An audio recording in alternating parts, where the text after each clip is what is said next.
Hello my dear students, कैसे हैं आप सभी। आई होप आप सभी अच्छे होंगे और आप लोगों की जो स्टडी है वो भी बहुत अच्छे से चल रही होगी। बच्चों, काफ़ी टाइम से हम लोग वेट कर रहे थे हमारी न्यू टेक्स्ट बुक्स का, क्योंकि जो हमारी पुरानी बुक्स हैं वो चेंज हो चुकी है इस सेशन में, और हम लोग न्यू जो बुक्स हैं हमारी डिफरेंट सब्जेक्ट्स की इंक्लूडिंग सोशल साइंस ऑल्सो हम लोग वेट कर रहे थे। तो फाइनली जो हमारा इंतज़ार है वो अब ख़त्म हो चुका है। जो हमारी बुक्स हैं वो आ गई हैं, मार्केट में अवेलेबल है। आप वहाँ से जाके इसको परचेज़ कर लेना।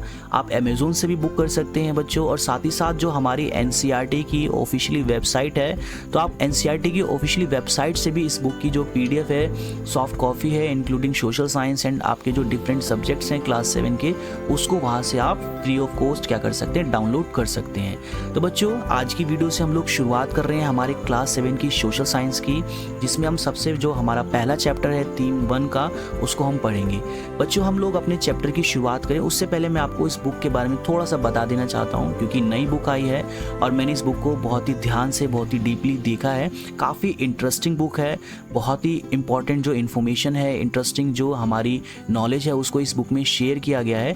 और इस बुक की सबसे अच्छी बात मुझे वो ये लगी कि इस बुक के अंदर बच्चों जो हमारी इंपॉर्टेंट नॉलेज है, इन्फॉर्मेशन है आपके चैप्टर के रिगार्डिंग, तो उसमें बहुत सारे जो विजुअल्स हैं उसको भी दिया गया है, जो कि आपको different concept in social science उसको समझने में बहुत ही हेल्पफुल रहेंगे, और जिससे आपकी लर्निंग जो है वो भी बहुत ही इंटरेस्टिंग होने वाली है। तो बच्चों, काफ़ी अच्छी बुक है, और अब हम आने वाली जो हमारी वीडियोज़ होंगी उन वीडियोज़ में हम इसके जो डिफरेंट चैप्टर्स हैं वो इसको क्या करेंगे, पढ़ेंगे। तो चलिए बच्चों, वीडियो की शुरुआत करते हैं। इस बुक में जो आपकी थीम फर्स्ट है, उसका जो पहला चैप्टर है बच्चों, वो है आपका ज्योग्राफिकल डाइवर्सिटी ऑफ इंडिया। इस चैप्टर में बेसिकली हम लोग क्या पढ़ेंगे, क्या समझेंगे। अगर हम बात करें इस चैप्टर की, तो इस चैप्टर को पढ़ने के बाद आपको क्या समझ में आएगा कि हमारी जो इंडिया के ज्योग्राफिकल फीचर्स है वो क्या है ना, क्या क्या ज्योग्राफिकल फीचर्स हमें इंडिया में देखने के लिए मिलते हैं। अगर हम बात करें बच्चों हमारे इंडिया के ज्योग्राफिकल फीचर्स, डाइवर्सिटी के बारे में, तो ये बहुत ही इंपॉर्टेंटली हम सबकी लाइफ्स को, ठीक है, हम सबके जीवन को क्या करती है, इम्पैक्ट करती है, अफेक्ट करती है। और ज्योग्राफिकल डाइवर्सिटी की बात करें हमारी इंडिया की, तो इसमें हमें बेसिकली क्या क्या देखने के लिए मिलता है। हमें माउंटेन जोन देखने के लिए मिलते हैं, प्लेन्स देखने के लिए मिलते हैं, डेजर्ट भी हमें इंडिया में देखने के लिए मिलते हैं। अगर हम साउदर्न इंडिया की बात करें तो साउदर्न इंडिया को पेनिसुलर इंडिया भी कहा जाता है, और डिफरेंट आइलैंड्स, प्लेट्यूज भी जो है वो हमें इंडिया में देखने के लिए मिलते हैं। तो ये जो पूरी की पूरी जो इन्फॉर्मेशन है, जो ये नॉलेज है, वो इस चैप्टर में आपको दी गई है, जिसको पढ़ने के बाद आपको ये सब चीज़ें जो है बच्चों समझ में आने वाली है। ठीक है, तो बच्चों सबसे पहले अगर हम बात करें कि ज्योग्राफिकल डाइवर्सिटी ऑफ इंडिया से आप क्या समझते हो, क्या इसका मीनिंग है। अगर हम बात करें ज्योग्राफिकल डाइवर्सिटी ऑफ इंडिया के बारे में, तो बच्चों क्या आप जानते हो इंडिया की जो ज्योग्राफिकल डाइवर्सिटी है वो इंडिया को पूरे वर्ल्ड में एक बहुत ही यूनिक कंट्री बनाती है। क्यों, मैं ऐसा क्यों कह रहा हूँ, क्योंकि शायद ही पूरे दुनिया में अगर हम बात करें वर्ल्ड में कोई ऐसा देश होगा जहाँ पे हमें इतनी ज़्यादा ज्योग्राफिकल डाइवर्सिटी जो है वो देखने के लिए मिलती हो। लेकिन हमारा प्यारा देश भारत पूरी दुनिया में एकमात्र इकलौता ऐसा देश है जहाँ पे हमें इतनी यूनिक ज्योग्राफिकल डाइवर्सिटी देखने के लिए मिलती है, जो कि हमारे इंडिया को यूनिक कंट्री बनाती है पूरे वर्ल्ड में, है ना। जैसे कि हम बात करें हमारे इंडिया में डिफरेंट टाइप्स ऑफ लैंडफॉर्म्स देखने के लिए मिलते हैं, और एक ही देश में बच्चों हमें डिफरेंट टाइप्स ऑफ क्लाइमेट्स भी एक ही टाइम पे देखने के लिए मिलते हैं। जैसे कि हमारा जो नॉर्दर्न इंडिया है वहाँ का जो क्लाइमेट है वो डिफरेंट है हमारे साउदर्न इंडिया के क्लाइमेट से, है ना। तो देखो कैसे हमारा इंडिया एक यूनिक कंट्री बन जाता है। ठीक है, अगर हम बात करें इंडिया के नेचुरल फीचर्स के बारे में, तो ये काफ़ी ह्यूज वैरायटी है, काफ़ी वाइड वैरायटी है। हमें जो है माउंटेन्स देखने के लिए मिलते हैं हमारे इंडिया में, डेजर्ट्स देखने के लिए मिलते हैं, डिफरेंट टाइप्स ऑफ फॉरेस्ट देखने के लिए मिलते हैं, है ना। हमें रिवर्स देखने के लिए मिलते हैं, प्लेन्स है, कोस्टल रीजन्स है, प्लेट्यूज है, आइलैंड्स हैं। तो इतनी सारी यूनिक नेचुरल फीचर्स जो है वो बच्चों हमें एक ही सिंगल कंट्री में हमारे प्यारे देश भारत में देखने के लिए मिलती है, जो कि हमारे देश को पूरी दुनिया में एक यूनिक कंट्री बनाती है कि नहीं बनाती है बच्चों। हाँ, ठीक है। अगर हम बात करें बच्चों, तो ये जो ज्योग्राफिकल डाइवर्सिटी है, जो ये फीचर है, इस फीचर ने इंडिया को जो बाकी के कॉन्टिनेंट से वर्ल्ड में उससे क्या किया है, बहुत ही सेपरेट किया है, उससे एक अलग बनाया है ना। और अगर हम बात करें हमारी जोग्राफिकल डाइवर्सिटी की इंडिया की, तो हमारे इंडिया का जो क्लाइमेट है, जो यहाँ का कल्चर है, यहाँ की जो हिस्ट्री रही है, तो इन सभी चीज़ों को शेप करने में जो इंडिया की जोग्राफिकल फीचर्स हैं, जो डाइवर्सिटीज़ हैं, इनका बहुत ही इम्पॉर्टेंट रोल है।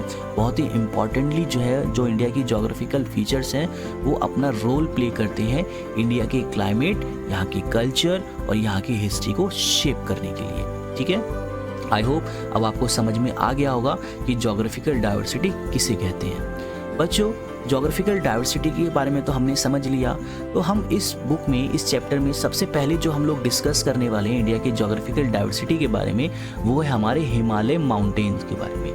ठीक है, तो बच्चों सबसे पहले हम लोग समझते हैं जो ये हिमालय माउंटेन है, जो ये हिमालय वर्ड है, इसका मीनिंग क्या है। ठीक है, अगर हम बात करें हिमालय वर्ड की, तो ये संस्कृत के 2 वर्ड से मिलकर बना है। ठीक है, एक है आपका हिम, ठीक है, और दूसरा है आपका आलय।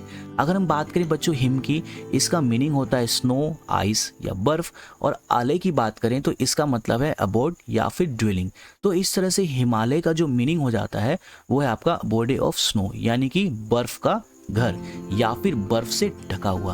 अगर आप हिमालय को देखोगे आपने वीडियोस में, एंड आई होप आप लोग घूमने भी गए हो कभी, शिमला, मनाली, कश्मीर, है ना, तो आपने देखा होगा कि वहाँ पे आपको बर्फ़ भी जो है वो माउंटेन में देखने के लिए मिलती है। तो हमारा जो हिमालय माउंटेन है वो बर्फ़ से ढका हुआ है ना, मोस्टली इसका पार्ट, तो इसलिए इसको क्या बोला जाता है, हिमालय का घर भी बोला जाता है, और इसका जो यहीं से नाम पड़ गया क्या, आपका हिमालय।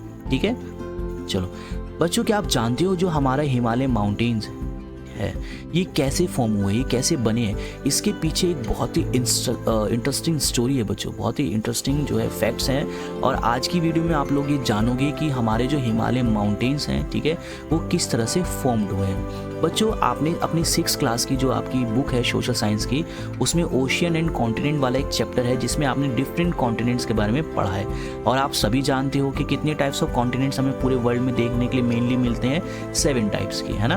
बच्चों, क्या आप जानते हो कि ये जो 7 कॉन्टिनेंट्स आज हमें अलग अलग देखने के लिए मिलते हैं, क्या आज से हजारों, लाखों, करोड़ों साल पहले, मिलियन ऑफ ईयर्स अगो, ये सारे के सारे कॉन्टिनेंट्स एक ही थे? क्या आप जानते हो इस बात को? आज की वीडियो में आप जानोगे बच्चों। तो अगर हम बात करें जो ये डिफरेंट कॉन्टिनेंट्स हैं, आज से मिलियन ऑफ ईयर्स अगो ये एक ह्यूज लैंड मास के तौर पे हमें देखने के लिए मिलता था, एक बड़ा कॉन्टिनेंट देखने के लिए मिलता था जिसको बेसिकली सुपर कॉन्टिनेंट भी बोलते थे। ठीक है, ये देखो बच्चों, आप इस इमेज में देख सकते हो कि ये जो आप देख रहे हो, ये पूरा का पूरा क्या है, एक सुपर कॉन्टिनेंट आज से 300 मिलियन ईयर अगो हमें देखने के लिए मिलता था, जिसमें बेसिकली आज प्रेजेंट टाइम में जो हमें डिफरेंट कॉन्टिनेंट्स देखने के लिए मिलते हैं, जैसे कि north America, south America, Africa, India, Antarctica, Australia, Eurasia, Europe और एशिया से मिलकर बना है। तो ये सारे के सारे कॉन्टिनेंट्स बच्चों पहले आपस में क्या थे, जॉइंट थे, आप देख सकते हो इस इमेज में। ठीक है, लेकिन आगे चल के बच्चों क्या हुआ कि इस कॉन्टिनेंट में ब्रेक हो गया, ये बीच में से क्या हो गया, टूट गया, और आगे चल के ये और फर्दर टूटा और ज़्यादा ब्रेक हुआ, और इस एक सुपर कॉन्टिनेंट से आज प्रेजेंट टाइम में हमें कितने कॉन्टिनेंट्स देखने के लिए मिलते हैं, 7 कॉन्टिनेंट्स देखने के लिए मिलते हैं। तो आज से हजारों लाखों साल पहले बच्चों क्या था, ये जितने हमें 7 कॉन्टिनेंट्स आज प्रेजेंट टाइम में हमें वर्ल्ड मैप पे देखने के लिए मिलते हैं, ये पहले जॉइंट थे आपस में, और एक सुपर कॉन्टिनेंट के तौर पे हमें देखने के लिए मिलते थे, जिसका क्या नाम था, पेंजिया नाम था। ठीक है, चलो बच्चों, अगर हम बात करें इस पेंजिया की, जो कि एक सुपर कॉन्टिनेंट था, आगे चल के ये क्या हो गया, ये 2 मेन पार्ट्स में ब्रेक हो गया, टूट गया। जो नॉर्दर्न पार्ट था उसका क्या नाम पड़ा, उसका नाम पड़ा लॉरेशिया। लॉरेशिया बेसिकली इसमें जो प्रेजेंट टाइम का आपका नॉर्थ अमेरिका जो कॉन्टिनेंट है, जो यूरोप है और एशिया, ये इसमें इंक्लूड था, और आगे चल के ये भी क्या हो गया, ब्रेक हो गया। ठीक है, तो जो पेंजिया टूटा उसका जो नॉर्दर्न पार्ट था उसका नाम था लॉरेशिया, और इसका जो साउदर्न वाला पार्ट था उसका नाम पड़ा गोंडवाना, जिसमें कि आज प्रेजेंट टाइम की बात करें, इंडिया हुआ करता था, अफ्रीका हुआ करता था, साउथ अमेरिका हुआ करता था, ऑस्ट्रेलिया हुआ करता था, और आपका एंटार्क्टिका हुआ करता था। तो बच्चों, इस तरह से जो हमारा एक सुपर कॉन्टिनेंट था पेंजिया, वो सबसे पहले क्या हुआ, 2 पार्ट्स में डिवाइड हो गया। पहला पार्ट आपका जो है उसको हम क्या कहते हैं, लॉरेशिया, और जो आपका सेकंड पार्ट है उसको हम क्या बोलते हैं, गोंडवाना।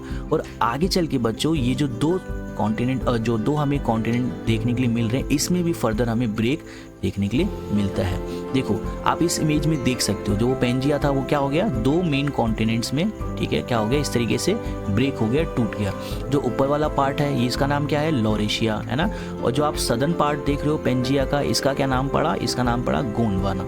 और आगे चल के ये जो दो कॉन्टिनेंट्स हैं ये भी फर्दर कॉन्टिनेंट्स में टूटे, और प्रेजेंट टाइम में हम क्या देख रहे हैं कि एक पेंजिया से जो है 7 कॉन्टिनेंट्स हमें देखने के लिए मिलते हैं। ठीक है बच्चों, अगर हम बात करें कि जो हमारा इंडिया है वो आज से काफ़ी टाइम पहले, हज़ारों लाखों साल पहले, मिलियन ऑफ ईयर्स अगो, ये गोंडवाना का जो पेंजिया का साउदर्न पार्ट था उसका क्या था, हिस्सा था। ठीक है, अगर हम बात करें बच्चों इंडिया की, तो ये जो गोंडवाना जो कॉन्टिनेंट था ये भी आगे चल के टूटा, इंडिया गोंडवाना का पार्ट था। और इससे क्या हुआ कि इंडिया क्या हो गया, धीरे धीरे अलग हो गया, सेपरेट हो गया गोंडवाना से, और धीरे धीरे क्या हो गया कि ये नॉर्थ की तरफ मूव करने लगा। अगर हम बात करें इंडिया की, ठीक है, तो जो इंडियन प्लेट थी, जो इंडिया था, वो धीरे धीरे क्या होने लगा बच्चों, नॉर्थ की तरफ स्लोली मूव करने लगा। अगर हम बात करें तो ये बेसिकली कब हुआ था, 50 मिलियंस ईयर्स अगो, है ना, 50 मिलियंस ईयर अगो की अगर हम बात करें तो हमारा जो इंडिया था, जो हमारा इंडिया का जो लैंड मास था, जो हमारी इंडियन प्लेट थी, वो आपकी यूरेशियन प्लेट से नॉर्थ में क्या हो गई, टकरा गई। ठीक है, धीरे धीरे जो इंडियन प्लेट्स थी वो नॉर्थ की तरफ बढ़ रही थी, और यहाँ पे एक प्लेट अवेलेबल थी जिसका नाम क्या था, यूरेशिया। ठीक है, इससे क्या हो गई, टकरा गई। और आप इस इमेज में बच्चों देख सकते हो कि किस तरह से जो ये इंडियन प्लेट है वो धीरे धीरे क्या कर रही है, नॉर्थ की तरफ बच्चों क्या कर रही है, मूव कर रही है स्लोली स्लोली। और यहाँ पे जो ये यूरेशियन प्लेट है ना, जो इंडियन प्लेट है वो क्या हो रही है, यूरेशियन प्लेट से टकरा रही है। और इसके टकराने से बच्चों अगर हम बात करें तो प्रेजेंट टाइम में जो हमारा हिमालय माउंटेन है वो क्या होता है, फॉर्म्ड होता है। वो कैसे फॉर्म्ड होता है, बेसिकली अगर हम बात करें बच्चों, जो इंडियन प्लेट है वो क्या कर रही है, जो यूरेशियन प्लेट है उसको क्या कर रही है, पुश कर रही है ना। और इस पुशिंग में क्या हो रहा है कि फोर्स लग रहा है। और जैसे कि अगर हम बात करें, आपने कारपेट देखा होगा, जब आप कारपेट पे फोर्स लगाओगे तो बेसिकली क्या हो जाता है, वो मुड़ जाता है। तो ये जो दो प्लेट्स हमें देखने के लिए बच्चों मिल रही है, एक आपका हो गया इंडियन प्लेट, ठीक है, और दूसरा होगा आपका यूरेशियन प्लेट। तो जब आपका इंडियन प्लेट यूरेशियन प्लेट से टकराई तो इसके टकराने से क्या हो गया कि काफ़ी ज़्यादा फोर्स लगा, ठीक है, दोनों प्लेट्स पर, और धीरे धीरे ये प्लेट्स हो गई वो क्या हो गई, फोल्ड होने लगी, और इस तरह से वो क्या हो गई, ऊपर की तरफ उठ गई। ठीक है, क्रम्पल्ड हो गई, इस तरह से ऊपर की तरफ उठने लगी। और ये जो प्लेट्स ऊपर की तरफ बच्चों उठने लगी, इसी से धीरे धीरे क्या बन गया आपका हिमालय। जो आप प्रेजेंट टाइम में माउंटेन देख रहे हो वो हमें देखने के लिए मिलता है, वो हिमालय माउंटेन कुछ इस तरह से बच्चों क्या हुआ, वो बना। ठीक है, तो अगर हम बात करें तो हिमालय जो माउंटेन है बच्चों वो कुछ इस तरह से हमें देखने के लिए मिलता है, उसका फॉर्मेशन कुछ ऐसे हुआ। और अगर हम प्रेजेंट टाइम में बात करें कि आप जानते हैं कि जो हमारी इंडियन प्लेट है, ठीक है, वो स्टिल क्या कर रही है, जो यूरेशियन प्लेट है उसको क्या कर रही है, पुश कर रही है। और जिसके कारण क्या है कि हमारा जो हिमालय माउंटेन है वो कंटिन्यूसली अगर हम बात करें तो वो क्या कर रहा है, ग्रो कर रहा है। ठीक है, और अगर हम बात करें हमारे हिमालय माउंटेन की, तो हर साल कम से कम हमें इसमें 5 सेंटीमीटर के आसपास जो है वो ग्रोथ देखने के लिए मिलती है। ठीक है, और अगर ये ग्रोथ है, हालांकि अगर हम देखें बच्चों तो ये बहुत ही स्लो ग्रोथ है। एक साल में आपके बाल अगर आप कटिंग ना करवाओ तो कितने लंबे हो जाएंगे, है ना। लेकिन जो हमारे हिमालय माउंटेन में ये ग्रोथ हमें देखने के लिए मिलती है ये बहुत ही स्लोली होती है और बहुत ही कम देखने के लिए मिलती है ना। लेकिन अगर मिलियन ऑफ ईयर्स में अगर हम बात करें तो ये काफ़ी इंपॉर्टेंट हो जाती है। तो कुछ इस तरह से जो हमारा हिमालय माउंटेन है उसकी जो हाइट है बच्चों वो अभी भी लगातार क्या हो रही है, बढ़ रही है, इंक्रीज हो रही है। क्यों? क्योंकि हमारी जो इंडियन प्लेट है वो यूरेशियन प्लेट को क्या कर रही है, पुश कर रही है, और जिसके कारण जो हमारा माउंटेन है उसकी हाइट भी क्या हो रही है बच्चों, वो बढ़ रही है। और इसलिए जो हमारे हिमालय माउंटेन है ना बच्चों, इसको फोल्ड माउंटेन भी कहा जाता है। क्या कहा जाता है? Fold mountain. फोल्ड मतलब जैसे कि अगर आप एक पेपर लो और उस पेपर को फोल्ड करोगे तो वो कुछ उठा उठा सा हो जाएगा ना, तो कुछ इस तरह से ही जो हमारी इंडियन प्लेट है जब वो यूरेशियन प्लेट से टकराई तो उनके टकराने से क्या हो गया कि जो ये प्लेट्स है वो फोल्ड होने लगी और ऊपर उठने लगी। तो ये जब ऊपर उठने लगी तो ये जो उठी हुई प्लेट्स हैं इन्हीं को क्या बोला जाता है, हिमालय माउंटेन बोला जाता है। तो कुछ इस तरह से बच्चों जो हिमालय माउंटेन्स हैं उनका फॉर्मेशन हमें देखने के लिए मिलता है। आई होप अब आपको समझ में आ गया होगा कि जो हमारे हिमालय माउंटेन्स हैं वो किस तरह से क्या हुए बच्चों, फॉर्म्स हुए। ठीक है, चलो अब अगर हम बात करें बच्चों हमारे हिमालय माउंटेन्स की, तो जो हमारे हिमालय माउंटेन्स हैं ये बेसिकली हमें 3 पैरेलल रेंज में देखने के लिए मिलते हैं। जैसे कि आप अपनी मॉर्निंग असेंबली में है ना खड़े होते हो ना असेंबली करने के लिए लाइन वाइज, तो जो हमारे माउंटेन्स हैं वो हमें इस तरीके से 3 पैरेलल रेंज में देखने के लिए मिलते हैं, जो आपके जम्मू एंड कश्मीर से होते हुए आपके हमारे अरुणाचल प्रदेश तक, ठीक है, और फिर उधर थोड़ा साउदर्न पार्ट में जो हमारे नॉर्थ ईस्ट है वहाँ पे वो मूव कर जाते हैं। तो एक लंबी रेंज जो कि आपकी जम्मू कश्मीर से शुरू होती है और आपके नॉर्थ ईस्टर्न स्टेट्स तक हमें देखने के लिए मिलती है। और ये रेंज कैसी है बच्चों, ये 3 पैरेलल रेंज में हमें माउंटेन्स देखने के लिए मिलते हैं, जैसे कि आप अपनी असेंबली में लाइन वाइज खड़े होते हो, ठीक है। अगर हम बात करें बच्चों हिमालय माउंटेन्स की, तो इनको बेसिकली क्या किया गया है, क्लासिफाइड किया गया है इनकी हाइट के अकॉर्डिंग, यहाँ पे जो वेजिटेशंस पाई जाती हैं उसके अकॉर्डिंग, ठीक है।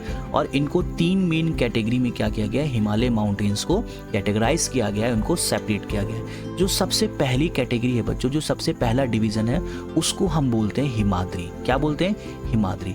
इसको बच्चों ग्रेटर हिमालय भी बोलते हैं, ठीक है। ग्रेटर हिमालय क्यों बोलते हैं, क्योंकि अगर हम बात करें, अच्छा मैं आपसे क्वेश्चन करूँ कि बताओ कि पूरे वर्ल्ड में बताओ कौन सी जो माउंटेन पीक है वो सबसे हाईएस्ट है, तो आई होप आप सबको पता होगा, माउंट एवरेस्ट, है ना।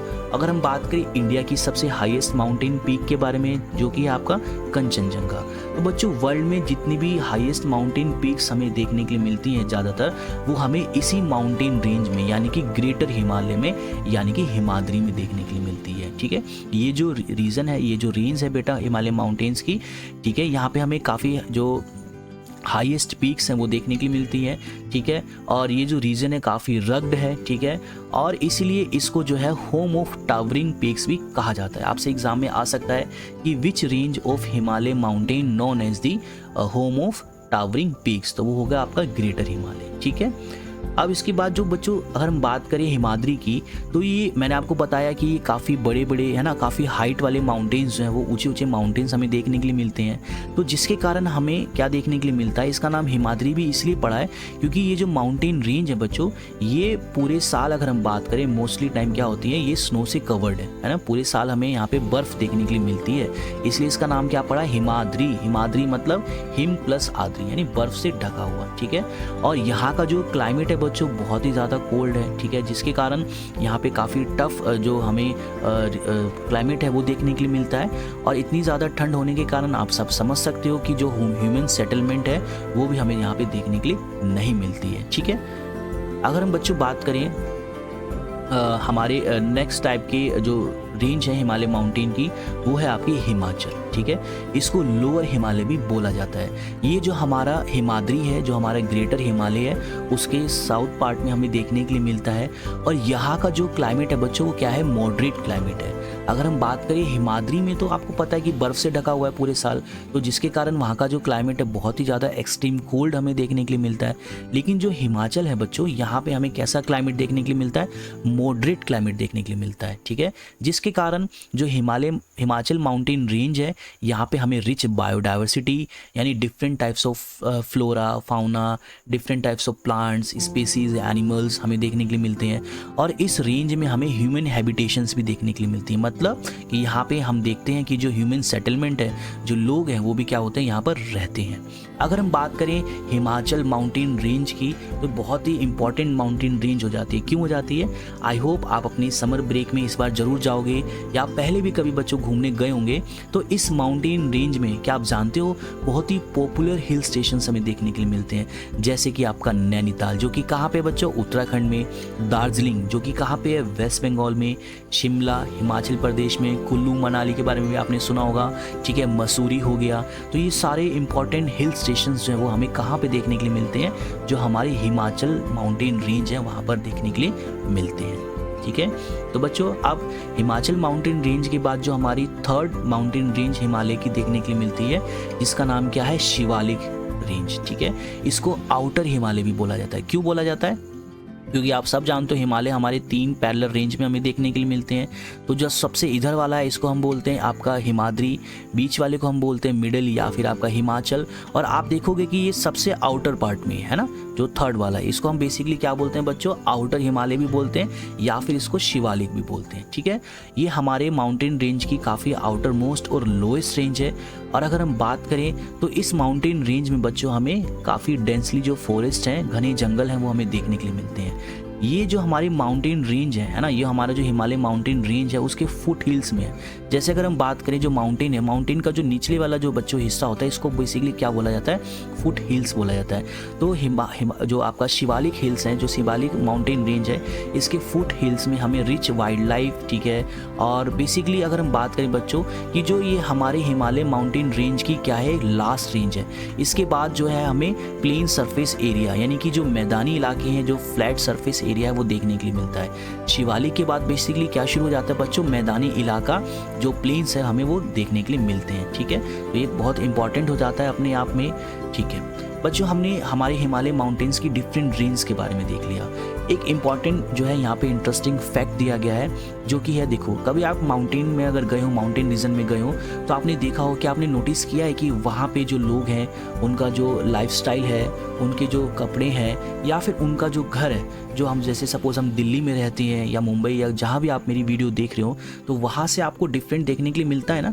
हाँ, तो बच्चों अगर हम बात करें जो हमारे हिमालय माउंटेन रेंज है, स्पेशली जो वेस्टर्न हिमालय रीजन है, ठीक है, हिमाचल प्रदेश में अगर आप देखो यहाँ पे एक पिक्चर दी गई है, वहाँ पे कुछ इस टाइप का जो हाउस हमें देखने के लिए मिलता है। और इसका क्या नाम है, इसका नाम है आपका काठकुनी हाउस, ठीक है, या फिर इसको धाजी देवारी स्टाइल हाउस भी बोला जाता है, ठीक है।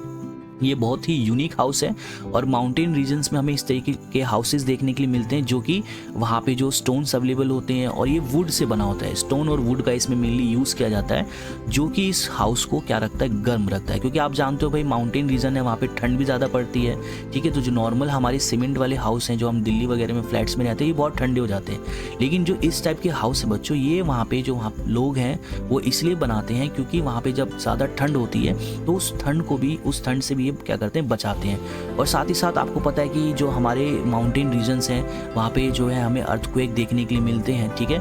तो ये अर्थक्वेक में भी जो काफ़ी ज़्यादा जो डैमेज होता है, ठीक है, उसको भी थोड़ा सा रिड्यूस कर देते हैं ना।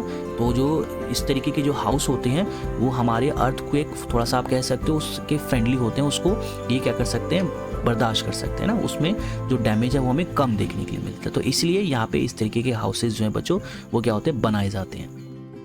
चलो अब बच्चों हम थोड़ा सा डिस्कस करते हैं हमारे हिमालय जो माउंटेन रेंज है, इसमें हमें हिमालयन नेशनल पार्क भी, the great Himalayan national park देखने के लिए मिलता है। अगर हम बात करें जो ग्रेट हिमालयन नेशनल पार्क है वो कहाँ पे है बच्चों, वो है आपका हिमाचल प्रदेश में, जहाँ पे एक बहुत ही wide diversity flora and fauna यानी कि डिफरेंट टाइप्स ऑफ आपके plants, different types of species जो एनिमल्स है वो हमें देखने के लिए मिलते हैं। अगर हम बात करें बच्चों the great Himalayan national park की, तो क्या आप जानते हो इसको यूनेस्को ने क्या किया गया है, वर्ल्ड हेरिटेज जो साइट है वो डिक्लेयर किया गया है ना, यूनेस्को के द्वारा। आप जानते हो कि भाई यूनेस्को एक इंपॉर्टेंट इंटरनेशनल ऑर्गेनाइजेशन है जो डिफरेंट हमारे वर्ल्ड में हेरिटेज साइट्स हैं वो देखने के लिए मिलती हैं, उसको जो है प्रोटेक्ट करता है, उसको प्रमोट करता है। तो ये जो हमारा हिमालयन नेशनल पार्क है इसको यूनेस्को ने वर्ल्ड हेरिटेज साइट डिक्लेयर किया गया है। क्यों किया गया है, क्योंकि यहाँ पे हमें wide diversity of flora and fauna देखने के लिए मिलती है। अगर हम बात करें इस पार्क की जो बायोडाइवर्सिटी है, यहाँ पे गवर्नमेंट भी इसको क्या करती है, प्रोटेक्ट करती है, ताकि जो यहाँ पे फ्लोरा एंड फाउना है उसको बचाया जा सके। और साथ ही साथ जो वहाँ पे लोकल कम्युनिटीज़ हैं, जो गांव वाले हैं, जो वहाँ पे विलेज कम्युनिटीज़ हैं, वो भी जो ये बायोडाइवर्सिटी है नेशनल पार्क की उसको क्या करती है, प्रोटेक्ट करती है, जो कि वहाँ पे रहते हैं। ठीक है बच्चों, चलो अब हमने हिमालय माउंटेन्स के बारे में समझ लिया वो कैसे बने और हमने वहाँ पे किस टाइप के हाउसेज हैं देखने के लिए मिलते हैं। हमने Himalayan the great Himalayan national park के बारे में भी देखा। बच्चों हम लोग डिस्कस करने वाले हैं जो हमारे हिमालय माउंटेन है इंडिया के, इसकी इम्पोर्टेंस क्या है। ठीक है, अगर हम बात करें हमारे हिमालय माउंटेन्स की, तो सबसे पहला जो इम्पोर्टेंस है हमारे हिमालय माउंटेन की वो है नेचुरल बैरियर। बच्चों आप क्या जानते हो, ये हमारा जो हिमालय माउंटेन है वो इंडिया के लिए एक नेचुरल बैरियर के तौर पे भी क्या करता है, काम करता है। ठीक है, ये एक स्ट्रॉन्ग वॉल की तरह काम करता है बच्चों। स्पेशली अगर हम बात करें जो सेंट्रल एशिया है, जैसे कि आपका साइबेरिया हो गया, तो वहाँ पे बहुत ही एक्सट्रीम कोल्ड विंड्स जो हैं वो चलती हैं। और जो हमारा हिमालय माउंटेन्स है ना बच्चों, यहाँ से आने वाली इन एक्सट्रीम कोल्ड विंड्स को क्या कर देता है, रोक देता है, जिसके कारण जो हमारा नॉर्दर्न इंडिया है वो इतना ठंडा नहीं हो पाता। कल्पना करो बच्चों, इमेजिन करो अगर हमारे हिमालय माउंटेन नहीं होता तो ये जो आपकी एक्सट्रीम कोल्ड विंड्स हैं जो सेंट्रल एशिया से इंडिया में आती, तो इससे क्या होता, हमारा जो नॉर्दर्न इंडिया है स्पेशली वहाँ पे बहुत ही ज़्यादा ठंड हमें देखने के लिए मिलती, और आज जो हम जितनी डाइवर्सिटी देखने के लिए मिल रही है वो हमें देखने के लिए नहीं मिलती। तो इसलिए बच्चों जो हमारा हिमालय माउंटेन है वो सेंट्रल एशिया से आने वाली जो आपकी कोल्ड विंड्स हैं उससे भी हमें क्या करता है, प्रोटेक्ट करता है। इसलिए हम हिमालय माउंटेन को इंडिया का प्रहरी भी बोला जाता है, सेफ गार्ड भी बोला जाता है, ठीक है। और अगर हम बात करें एंशिएंट टाइम में, तो एंशिएंट टाइम में जो आपका इन्वेंशंस हमें देखने के लिए मिलते थे, जो अलग अलग लोग अटैक करते थे स्पेशली, तो उससे भी हिमालय माउंटेन जो है वो हमें क्या करता था, प्रोटेक्ट करता था, ठीक है। अगर हम बात करें सेकंड इंपॉर्टेंट फीचर की हिमालय माउंटेन की, तो हिमालय माउंटेन्स में बच्चों अगर हम बात करें तो different types of source of reverse भी हमें देखने के लिए मिलते हैं, जैसे कि गंगा है ना, Ganga is a holy river of our country, Yamuna, Brahmaputra है ना। तो ये जितनी भी हमारी रिवर्स हैं वो हमें बेसिकली कहाँ से देखने के लिए मिलती हैं, इनका जो सोर्स है, जो ओरिजिन है वो कहाँ से होता है, वो हिमालय से होता है। क्यों? क्योंकि हिमालय में आपको पता है ग्लेशियर्स भी हमें देखने के लिए मिलते हैं, और जब ये ग्लेशियर्स मेल्ट होते हैं तो ये फिर किस में कन्वर्ट हो जाते हैं, ये रिवर्स में कन्वर्ट हो जाते हैं। तो इस तरह से जो डिफरेंट हमारी नॉर्दर्न इंडिया की जो रिवर्स हैं वो मेनली माउंटेन से, हिमालय माउंटेन से क्या होती है, ओरिजिनेट होती है। और ये हमारे ड्रिंकिंग वाटर के लिए है ना, आप सब जानते हो कि ये जो रिवर है वो कितनी इंपॉर्टेंट है, जो कि हमें ड्रिंकिंग वाटर अवेलेबल कराती है, फार्मिंग के लिए भी बहुत इंपॉर्टेंट है। और इन रिवर्स पे हम डिफरेंट जो आपके डैम्स हैं वो बनाते हैं, जिससे इलेक्ट्रिसिटी को बच्चों हम लोग क्या करते हैं, जनरेट करते हैं, ठीक है।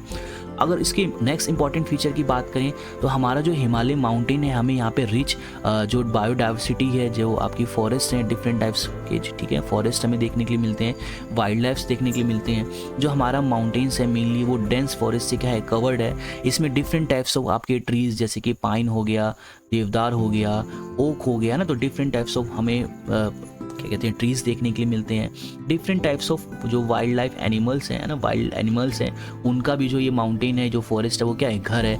जैसे कि आपका स्नो लेपर्ड्स हो गया, रेड पांडास हो गया, हिमालयन जो है आपका बियर्स हो गया ना, तो डिफरेंट टाइप्स ऑफ हमें एनिमल्स भी जो है वो हमें हिमालय माउंटेन्स और फॉरेस्ट में देखने के लिए मिलते हैं। हिमालय माउंटेन की जो इंपॉर्टेंस है नेक्स्ट वो है आपका, ये हमारे एग्रीकल्चर को भी क्या करते हैं, सपोर्ट करते हैं। जैसे कि अभी मैंने आपको बताया कि हिमालय माउंटेन्स मेनली क्या है, आपका रिवर्स का एक इम्पॉर्टेंट सोर्स है। डिफरेंट टाइप्स की जो रिवर्स है, जैसे कि आपका गंगा हो गया, ब्रह्मपुत्रा हो गया, यमुना हो गया, इंडस हो गया, उसकी जो ट्रिब्यूटरीज रिवर्स हो गई वो मेनली यहाँ से क्या होती है, निकलती हैं, जो कि हमारे एग्रीकल्चर के लिए बहुत ही इंपॉर्टेंट है। क्यों? क्योंकि एग्रीकल्चर में आपको पता है बच्चों, हमें प्लांट्स को देने के लिए क्या चाहिए, वाटर चाहिए, इरीगेशन के लिए, है ना। तो ये इरिगेशन हमें कैसे अवेलेबल हो पाता है, just because of these rivers जो कि हमारे हिमालय से निकलती हैं। और इस तरह से जो हमारा प्लेन रीजन है उसको ये इंपॉर्टेंटली क्या बनाती है, फर्टाइल बनाती है, जिससे हम यहाँ पे एग्रीकल्चर कर पाते हैं।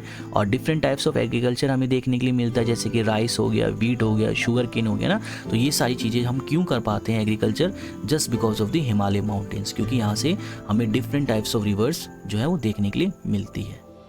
बच्चों नेक्स्ट इंपॉर्टेंट फीचर की बात करें हिमालय माउंटेन की, तो रिलीजियस पर्पस से भी ये बहुत इंपॉर्टेंट है। यहाँ पे आपको बहुत ही होली प्लेसेस जैसे कि आपका अमरनाथ, केदारनाथ, बद्रीनाथ है ना, माउंट कैलाश है ना, हमारे भोलेनाथ जी का घर है यहाँ पे, है ना।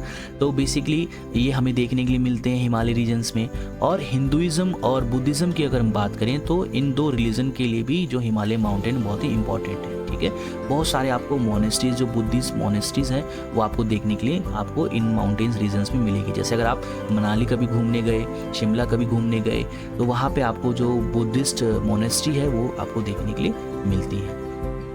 नेक्स्ट अगर हम बात करें हिमालय माउंटेन की इंपॉर्टेंस के बारे में बच्चों, तो आपको पता है, अभी मैंने थोड़ी देर पहले बताया था कि हमारे इंडिया का जो क्लाइमेट है वो मेनली किससे इम्पेक्टेड है, वो हमारे माउंटेन, हमारे हिमालय से इम्पेक्टेड है। क्यों?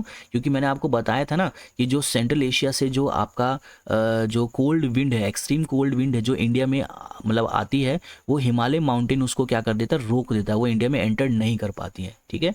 और साथ ही साथ बच्चों अगर हम बात करें तो हिमालय माउंटेन जो है हमारे रेनफॉल के लिए भी, क्योंकि एक तो ये आपकी सेंट्रल एशिया से आने वाली जो कोल्ड विंड्स हैं उससे हमें बचाता है, और जो आपका हमारा मॉनसून सीजन में जो हमारी क्या कहते हैं मॉनसून जो आते हैं तो उसको भी बेसिकली हिमालय माउंटेन क्या कर देता है, रोक देता है, जिसके कारण हमारे नॉर्दर्न और नॉर्थ ईस्टर्न पार्ट्स में जो हमें मेनली रेन देखने के लिए मिलती है मॉनसून सीजन में, वो इसलिए हो पाती है।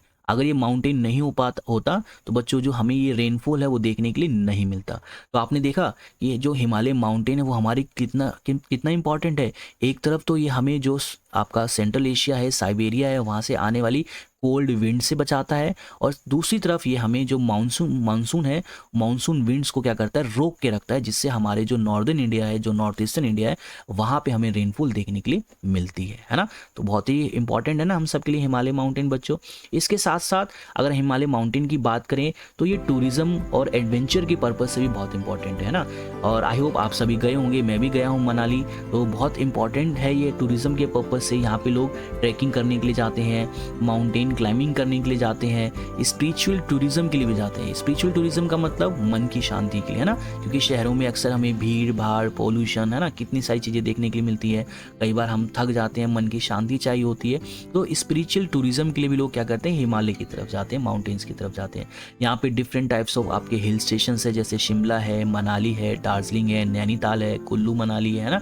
तो बहुत सारे हिल स्टेशंस देखने के लिए मिलते हैं, जो कि यहाँ पे हर साल लाखों की संख्या में जो टूरिस्ट हैं वो बच्चों क्या होते हैं, जाते हैं। ठीक है, तो बच्चों इस तरह से हमने आज की वीडियो में हमारा जो हिमालय माउंटेन है उसके बारे में डिस्कस किया। ठीक है, कैसे हिमालय माउंटेन बने और कौन कौन सी इंपॉर्टेंट रेंज है, जैसे कि आपका हिमाद्री, हिमाचल और शिवालिक, और हमारे जो हिमालय माउंटेन है वो किस तरह से इसकी जो इम्पोर्टेंस है वो हमारे इंडिया के लिए है। तो इस वीडियो में हमने ये सारी चीज़ें डिस्कस की। आई होप आपको जो है ये सारी चीज़ें समझ में आई होंगी बच्चों। इसके बाद जो नेक्स्ट वीडियो होगी उसमें हम हमारे इंडिया की जो नेक्स्ट इंपॉर्टेंट जोग्राफिकल डाइवर्सिटी है, जो जोग्राफिकल फीचर है, जो कि है कोल्ड डेजर्ट ऑफ इंडिया, उसके बारे में क्या करेंगे, डिस्कस करेंगे हम इस वीडियो के पार्ट 2 में। तो बच्चों मिलते हैं नेक्स्ट वीडियो में, तब तक के लिए आप सभी अपना ध्यान रखिएगा, खूब मन लगा के पढ़ाई कीजिएगा। ठीक है, मिलते हैं नेक्स्ट वीडियो में, टेक केयर, बाय बाय।